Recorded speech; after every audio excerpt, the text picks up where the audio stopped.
Hey, I'm getting ready to read the third chapter of the Big Bad Blackout, and it's called Big Bad Blackout.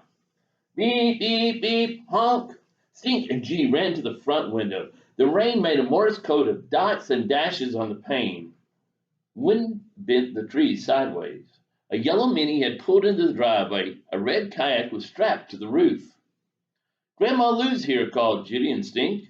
Holding a newspaper over her head, Grandma Lou made a mad dash for the front door, puddle jumping and splashing all the way. Kiddos, Grandma Lou squeezed him in a big hug. Am I glad to see you? Hey, you're getting us all wet, said Stink. How was your trip, Mom? Dad asked. Crazy, said Grandma Lou.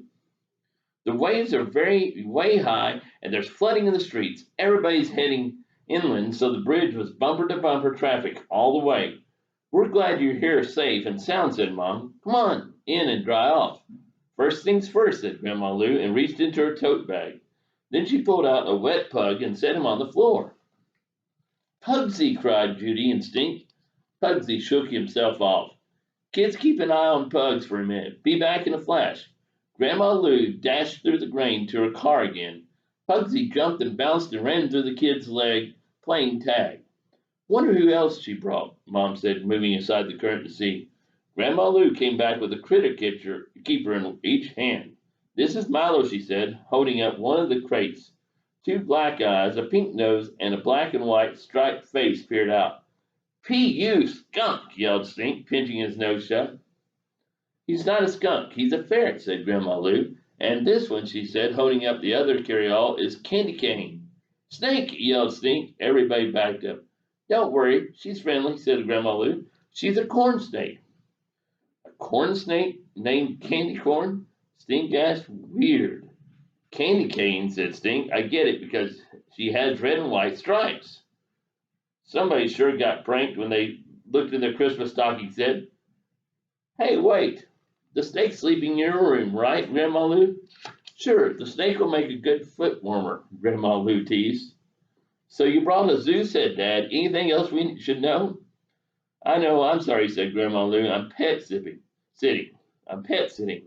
My neighbors are waiting out the storm at a shelter that won't take pets, so they asked me to help. I could hardly say no. You got skunked, said Stink. You won't even know they're here, I promise. A snake in the house? I don't know, Mom teased. Judy, take Grandma Lou up to your room. You carry Milo's crate, said Grandma Lou. I'll carry the snake. She followed Judy upstairs. This is my bunk bed, said Judy. You can sleep on top or bottom. I'll be rooming with Steve. She made a sour ball face. Sorry about that. You're welcome to bunk with me. That's okay. Judy pointed to her bookshelves. These are my books. You can read them, but if there's a bookmark, don't lose my place. I hate when that happens, said Grandma Lou. I'll clear my desk off for Candy Cane, said Judy. But don't let her get too close to my Venus flytrap. Jaws likes to snap. I'll remember that, said Grandma Lou. This is my Band-Aid collection. You can use some, but ask me first. And here's my pizza table collection. Don't let Pugsy chew them, like last time. Grandma Lou nodded. I'm sure Pugsy and I will be very comfy. And Milo and Candy Cane, said Judy. It sure is zooey in here. Passing of time. That afternoon, while Grandma Lou took a nap, Judy and Stink played fetch with Pugsy and Mouse. Judy and Stink took Milo for a walk around the downstairs. How do you play with a snake? Stink asked. You don't, said Judy. Rain slashed the windows and thundered on the roof. The storm is headed straight for Okra, said the TV.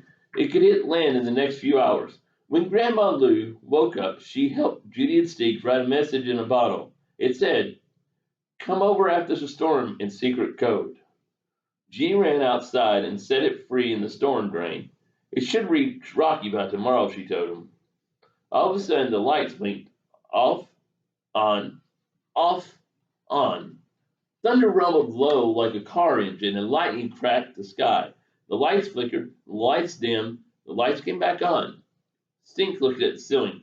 Grandma Lou, if you're sleeping tonight and you happen to hear a loud crash on the roof, don't be scared. It's probably not aliens. Or reindeer, said Judy, or a giant bionic squirrel. And it's probably not Bigfoot, said Stink. Just so you know. Or Sasquatch. Or the skunk ape, said Judy. Good to know, said Grandma Lou. It's probably just a regular old ghost, Judy teased. Ooh, all of a sudden the lights went out again. The room turned ink black. The TV fell silent. It felt like the house was under a magic spell. Outside the wind whooshed like waves pounding the shore. Chimes clanged and rain poured. The scary dark sent chills up Judy's spine. Oh, blackout, cried Stink. A big, bad blackout. And that's the end of chapter 3.